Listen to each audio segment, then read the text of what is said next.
What's the hardest thing you've had to forgive, or never could? Are you ready for a shocking truth? Yesterday, I learned what my family really thinks of me. They call me their holiday parasite. I always funded Christmas without complaining. This year, I killed the transfers, sent proof, and put my phone on airplane mode. Can you guess what happened next?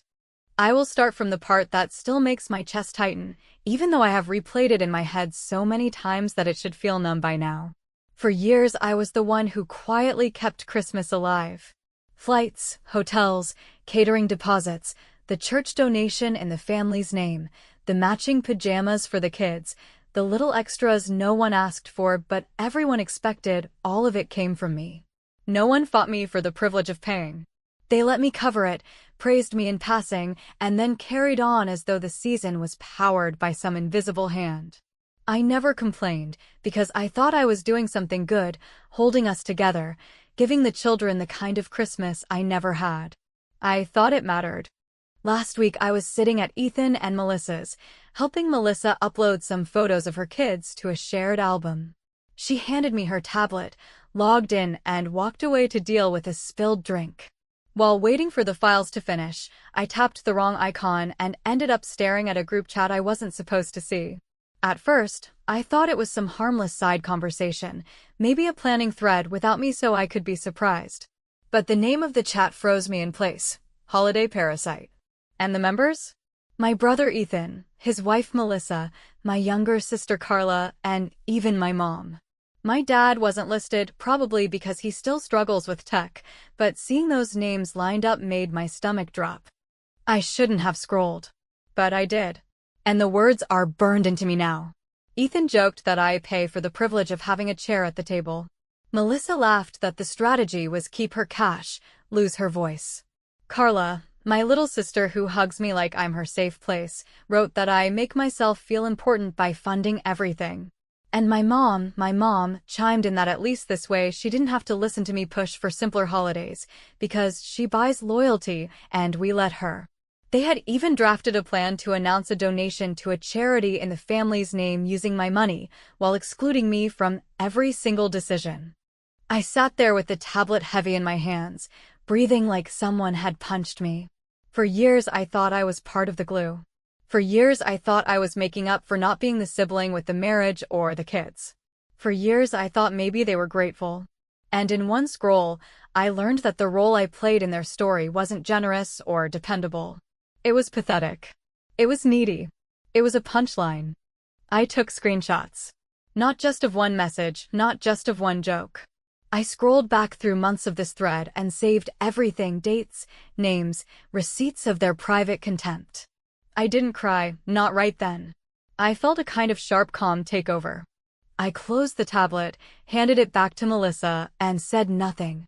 That night, I opened my bank dashboard and looked at the list of scheduled transfers. Airbnb for the group house, scheduled. Catering deposit, scheduled. Church pledge, scheduled. Prepaid flights for mom and dad, already booked. My automatic generosity, all laid out like dominoes. I spent hours canceling everything I could without losing money. The Airbnb allowed a full refund if canceled before midnight. I clicked cancel. The catering deposit was non-refundable, but I was still the payer on file, so I reversed the authorization. The church pledge I deleted entirely. The flights for mom and dad I rerouted into travel credits under my own name. Every line they had leaned on me to cover, I methodically pulled back into my control.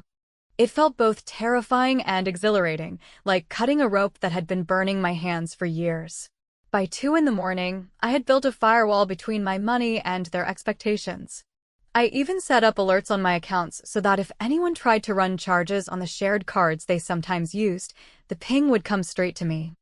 I knew I couldn't confront them directly. If I shouted or cried, they would twist it into proof that I was needy, dramatic, oversensitive. So instead, I decided the evidence would speak louder than any words I could throw at them. I cropped one screenshot, not even the ugly messages, just the title of the group and the list of members. I typed one short message into the family chat, double-checking plans before I finalized things. Which chat should I use? Then I attached the cropped screenshot and hit send.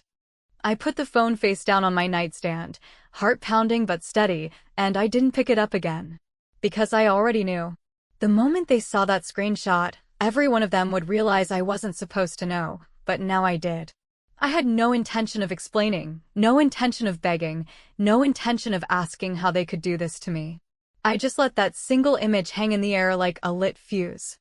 When I finally closed my eyes, I wasn't sure if I felt relief, grief, or rage. Probably all three at once. But one thing was certain, Christmas as they knew it was over. And that was only the beginning. Morning came with the kind of silence that pretends to be calm while every muscle in your back knows better, because the second my phone lit up I saw Ethan's name stacked over Melissa's, then Mom's, then Carla's, and although I could have answered any of them right then and there, I decided to give the truth a little head start by keeping my own voice out of it and letting their words run into the wall they built. So I made coffee, opened my laptop, and started assembling what I should have kept for myself years ago, an orderly ledger of everything I had paid for, promised, or scheduled on faith. I pulled statements and confirmations going back several holidays, itemizing the rideshare credits for airport pickups, the prepaid flights that kept my parents out of the travel chaos, the rental house that stopped the yearly turf war over who would host, the catering deposits that erased the arguments about who would cook and who would pretend to help, and the church pledge that they liked to wave like a banner of family virtue without ever having to read the line about donor of record, and I placed each receipt in a tidy folder with dates and amounts and the exact payment methods, because I wanted no room for the usual, we thought you wanted to, or we assumed it was split, or we offered to Venmo but you said not to bother. The phone kept buzzing as Ethan tried calls, then switched to texts with that managerial tone he uses when he smells a problem he cannot control, telling me we could clear up this misunderstanding quickly if we just talk. While Melissa sent a picture of the kids in matching pajamas with a caption about family spirit, as if a staged photo could erase a thread title I will never be able to unread. And Mom left a voicemail doing her usual two-step where she starts soft and ends with pressure, asking for a favor while making it sound like a duty. I still did not answer, because the plan required clean lines and proof that could stand on its own, so I created a document called for your records, and, without adding a single adjective, I pasted the transfers, the confirmations, and a handful of screenshots from the secret thread with names, dates, and timestamps clearly visible, and I saved 4 identical packets with the same subject line and the same content, addressed separately to Ethan, to Melissa, to Carla, and to my mother. Because private clarity is harder to spin than a group scene where everyone performs concern for the audience. Then I opened my email with the vendor accounts and started relieving myself of a job I never should have accepted for free, sending the venue manager a polite line that there had been a change in payer and decision-maker, and that Ethan Jameson would now be the primary contact, including his cell and his email, and the outstanding balance with the deadline that lands in just about one day, forwarding the caterer the same handoff with the menu choices they had made without me, and writing a simple note to the church office explaining that I would not be the donor this year, and that any name printed in the program would need to match the actual payment, which is the sort of sentence that sounds curt until you realize it is the only honest way to do it. When I finally acknowledged the family chat, I did not apologize, I did not explain, and I did not ask for understanding, because I am done auditioning for basic respect. So I posted one short message addressed to the whole group saying that I was in the middle of finalizing several vendors and wanted to be sure I had the correct decision makers on file, and then, almost as an afterthought, I attached the cropped screenshot from last night that shows the title of their secret thread and the member list, and I wrote, should I be using this chat instead, which is the kind of sentence that sounds calm while carrying a sledgehammer. The reaction arrived in waves that felt familiar and boring at the same time, with Ethan sending a lecture about context and jokes that land badly when written down, and Melissa writing paragraphs about holiday stress and how hard she works to make everything special, and Mom trying to negotiate a truce by pretending the problem was tone rather than content, and somewhere in the middle of all that noise Carla slipped into my private messages with a careful little line that said she had not written those things. She had only not stopped them, and could we please not blow this up because the kids were excited and she was stuck between me and the group, which is a place she has learned to live in because it pays in approval. I took a breath and did the next right thing for my own sanity, which was to keep the energy on facts and let responsibility sit where it belongs. So I forwarded each adult their personal for your records packet without commentary. And I CC'd the venue and the caterer with a crisp introduction that placed Ethan and Melissa in the driver's seat for every outstanding decision, including the payments now due, the deadlines that vendors will enforce without caring about our family drama, and the official names for any printed materials, and I removed myself from every thread and calendar invite related to those tasks, because if you do not want my voice, you do not get my labor. For half a second, I considered answering the calls just to hear what acrobatics they would try, whether they would minimize, attack, or cry, because I have seen all of those routines and bought tickets more than once. But the part of me that is tired of rehearsing someone else's script won, and I typed one last message to Carla, the only one who had the nerve to speak to me like a person, telling her that I believed she knew how wrong this was, and that she had until tomorrow to say that out loud to the group, not in my private messages where truth goes to hide, and then I turned on airplane mode, placed the phone face down, and let money do the talking they refused to hear. Airplane mode bought me a pocket of quiet that felt less like avoidance and more like oxygen, because while they were cycling through explanations and performances I could predict in my sleep, I started dealing with the only voices that actually matter when money changes hands, which are contracts, policies, and people whose calendars do not bend around family feelings. So I opened my email, pulled up the venue agreement that Melissa had skimmed and Ethan had never read, and highlighted the clause that says a new primary contact must provide a deposit by close of business on the next day, or the date is immediately released to the wait list, with rebooking subject to a higher holiday rate. And then I forwarded that paragraph to Ethan with a subject line that simply said timeline, because nothing clears fog like the sentence that follows a missed payment. The caterer's terms were not kinder, and I say that with respect, because professionals who feed 100 people on a holiday do not play dice with their inventory. So I wrote the coordinator a straightforward note saying there had been a change in payer and decision-maker, and that all future questions, approvals, and balances should go to Ethan and Melissa, and I tucked in their phone numbers. Because I am done being the switchboard for people who want my labor without my voice, and while I was there, I made sure the old card on file was fully removed so there would be no magical thinking about, we thought it would just go through, which is code for, we assumed you would cave. The church office was the one call I made, because the donor of record policy is not a place to be vague, so I asked the administrator to resend the pledge form and to note that the donor must sign and match the payment. And when she recognized my name and said how generous our family had been these past few years, I answered as kindly as I could that I would be making a separate donation in my own name this year, and that no program listing should include me unless the funds actually came from me. And when she thanked me and moved on to her next task, I felt a kind of clean alignment click into place that not even the nicest family photo can counterfeit. With the logistics pinned to the people who wanted the power, I turned to the piece that stung the most. Not because of the money, but because of the small meanness that had grown like mold in a dark jar. And I decided that if they were so eager to use my name for a charitable announcement, then my name would appear where it belonged, which is on a receipt tied to my account and my intention. So I made one donation to the children's toy drive in an amount that matched the pledge they had casually planned to announce in the family's name while spending my funds, and I sent the confirmation to the group with a subject that said, I prefer truth in gift giving, and in the body I wrote one line, no speeches needed, because I wanted zero space for the game where generosity becomes a press release. I knew it would trigger a fresh chorus, and even through airplane mode I could feel the vibration of their narratives grinding into gear, because there is nothing like a boundary to expose who has been coasting on the absence of one.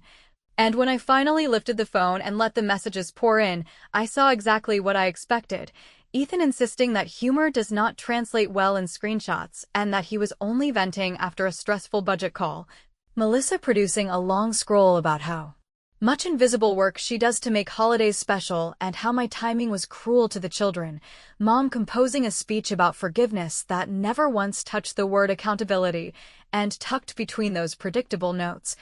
the one that told me I had aimed correctly, which was an email from the venue manager addressed to Ethan and Melissa, copied to me out of courtesy, politely requesting the deposit by the stated deadline and reminding them that failure to pay would trigger immediate release of the date with no guarantee of reclaim. And in that moment I understood that consequences, when allowed to arrive, do not need me to raise my voice. Because Melissa could not resist swinging, she sent me a message that tried to sound wounded and brave at the same time, accusing me of tearing the family apart and warning that if I persisted she would have no choice but to share everything with her side of the family so they could see what I am really like. And I felt a slow heat rise that was not anger so much as clarity. Because when someone threatens exposure to control you, the only winning move is to give them nothing to expose that you are not willing to show yourself. So I replied with a single attachment titled Everything, a neat compressed file that contained the screenshots of their own words with names and dates and context, and my one-sentence email said, "Use what you like." Which is not a dare but a declaration that the truth is not contraband in my house. I sent a separate, smaller note to my parents because part of me is still their daughter and part of them still thinks this is about tone rather than structure, and I included the church form with the donor line empty and a short line that read, "It needs an actual donor," and to my dad I added one sentence he would understand better than any lecture, which was, "Your old rule that whoever pays decides only works if you apply it to the daughter as well," and then I put the phone back in airplane mode because my power right now is not in debating, it is in refusing to be recruited into a cleanup crew for a mess I did not make. I wish I could say that the quiet felt heroic, but it felt like withdrawal, shaky and necessary, and I let it be that without assigning it a prettier name, because sometimes the most adult thing you can do is let natural consequences arrive on schedule. And as I looked around my apartment and realized that for the first time in years I was not mentally checking inventory for other people's joy,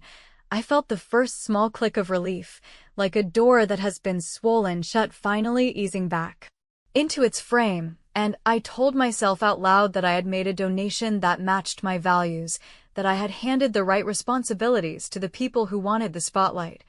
and that I had chosen not to argue with a transcript that speaks perfectly well without my commentary. When I finally set the phone down for the night, I knew the next round would be louder, maybe meaner, maybe weirder, because reputations were about to be tested in public instead of in a private thread. And I also knew I had one more card to play that would land without shouting and without cruelty, a move that would make the picture align with the caption, and I fell asleep with that thought steady in my mind, because tomorrow I would decide whose name stands where, and after that there would be no mistaking who actually runs their own life. The quiet did not last because it never does when image management collides with consequences, and by midday the performance machine had spun up so hard I could almost hear it through the apartment walls, with Ethan switching from managerial certainty to weary martyr in a handful of messages that tried to paint me as vindictive for enforcing the same boundaries he praises in every leadership book he quotes, while Melissa escalated into long paragraphs about sacrifice and tradition that never once touched the basic fact that she had organized an entire holiday on the assumption that my wallet is a faucet she can open with a group text, and Mom layered on her familiar melody about forgiveness and family unity, which is hard to engage with when the entire conflict began with a thread that turned me into a running joke for doing the work everyone else prefers to pose around. I did the one thing guaranteed to cut through fog, which is to replace the vibe with a timeline, so I opened a new document and started with last year, listing who paid, who decided, and who publicly took credit. And I added the receipts where they existed and the screenshots where the words were cleaner than any summary I could write, and when the outline reached this week I kept the same cool rhythm, noting the cancelled Airbnb with its time-stamped refund, the catering reversal with the payment authorization code, the church pledge deletion with the new donor requirement, the venue clause that released the date if the deposit did not arrive by close of business, And the fresh handoff emails placing Ethan and Melissa in charge of every decision they were so certain they wanted when they believed the cost would be invisible, and then, without making it a spectacle. I sent that timeline to exactly 3 parties who needed clarity to do their jobs, namely the pastor, the venue manager, and the caterer, and the note said only that there had been a change of payer and decision-maker, and that all questions should go to the listed contacts, because truth is not rage when it is procedural. Predictably, the group chat treated this as a declaration of war, with Ethan accusing me of attempting to humiliate him in front of vendors who supposedly respect him, which told me more than he intended about how he sees those relationships. And Melissa called me cold for involving outsiders in family matters, which would be a compelling argument if the outsiders were not the ones cooking the food, holding the room, and printing the program, and Mom left a voice message that began with tears and ended with a request that I undo the handoffs because the children should not suffer, as though my refusal to keep underwriting a lie is worse for a child than watching adults refuse accountability. The most honest message arrived from my dad, which surprised me and did not, because while he has not been kind about my boundaries, he has always respected the math, and he texted a line I read twice before saving, saying that he taught me an old rule that whoever pays decides, and that he had applied it for years, but apparently not to me, and while that sentence did not heal anything, it flashed a small light on the truth I have been circling, which is that my generosity had been absorbed not as love but as a service, and services are expected to be invisible until they fail. Because my brain is trained by work to convert noise into action items, I did something that looked underwhelming and felt like relief. And I emailed the charge nurse at the hospital to accept the volunteer shift I had turned down in previous years because I was always managing someone else's checklist, and in that instant a piece of the holiday day snapped back into my control. Not as a point scored or a punishment, but as a choice that reflects the person I actually am when I am not auditioning for approval, and I put the shift confirmation in my calendar with a small note to bring spare gift cards for the staff lounge, an expense that will never show up on a family ledger and will never be mocked in a secret thread, because it is not performative enough for people who confuse captions with character. In the early evening, Carla finally moved from private to public, which is a sentence I've wanted to write about her for half my life, and she posted in the family chat that she had known about the thread and had stayed silent, that she had laughed when everyone laughed because she did not want to be the killjoy, that my generosity had made things easy, and she let that ease turn into entitlement, and she ended by saying she was ashamed that I had to be the one to force a reckoning, and for a second, everything in me went still, not because an apology fixes a cut that deep, but because hearing the truth spoken in the room where it belongs is a different medicine than watching it sent to me privately like contraband. And I typed nothing because sometimes silence is the only way to let accountability land without cushioning it into another performance. The confession cracked the group, with Melissa going quiet in a way that felt tactical rather than reflective, and Ethan pivoting to logistics while trying not to look like he had been pushed, and Mom called me again, leaving a message that swerved from gratitude for my donation to the toy drive to a plea that I reconsider the venue timeline for the sake of the cousins, which would be more persuasive if any of those cousins were being taught that gifts should match the name on the receipt, and I saved that message with the others, not out of spite, but because I am done trusting my memory over documentation in a family that treats revision as a sport. A small part of me wanted a dramatic confrontation, not because it would help, but because it would feel satisfying to raise my voice and finally say every sentence I have swallowed, yet the plan has always worked best when I remove oxygen from the performance.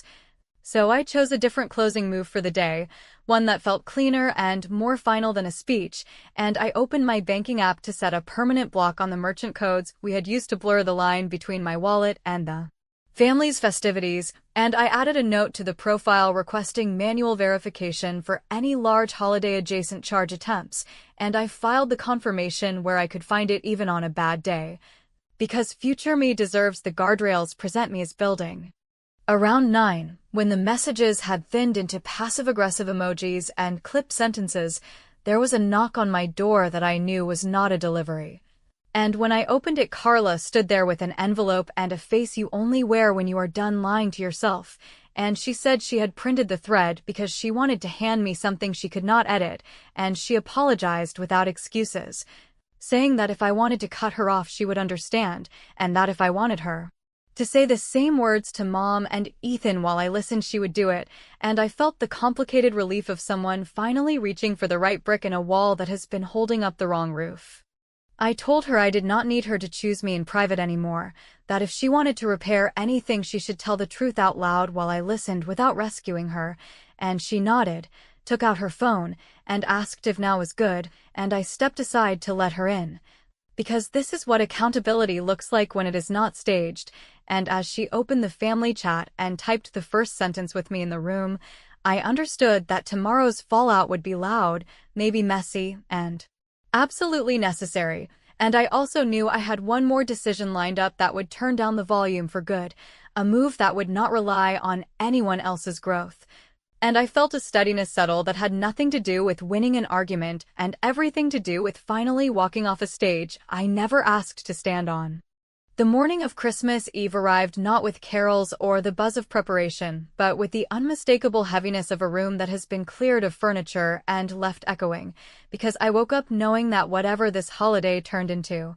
it would not be the old routine where I quietly underwrote the performance while they staged photographs that pretended generosity was evenly shared, and I told myself with more certainty than I had felt in years that I would not take back a single boundary I had set, no matter how many voicemails arrived framed as appeals for the children or for family unity or for forgiveness that sounded more like amnesia than healing.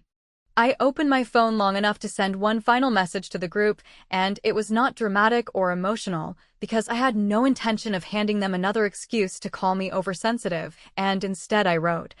"I will not fund or manage holidays going forward. If you need me, use my name kindly or not at all," and attached 3 documents that sealed every opening they might try to crawl through: the written revocation of shared card authorizations, the formal note to my bank placing a permanent block on the family event merchant codes that had disguised my contributions as communal, and a scanned letter confirming that future vendor contacts should not direct anything to me.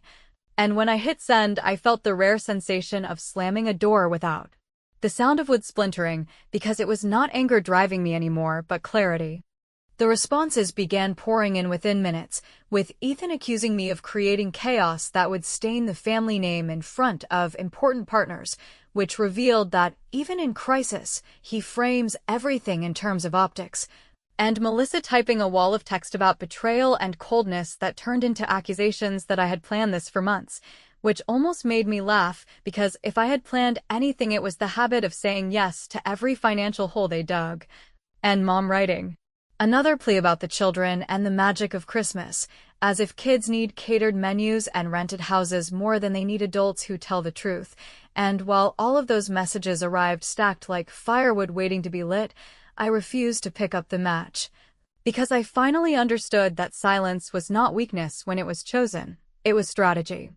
Instead of feeding that noise, I kept my promise to myself and walked into the hospital where I had signed up for a volunteer shift.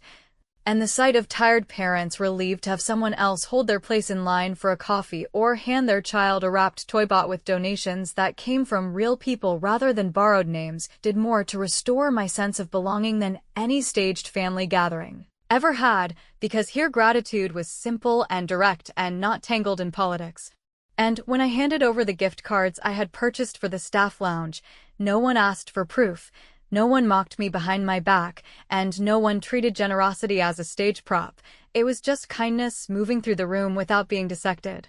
When I came home that evening, I sat with the temptation to re-enter the performance, to peek at the group chat and measure the level of chaos, but I remembered the plan I had set for myself, and I turned my phone back to airplane mode,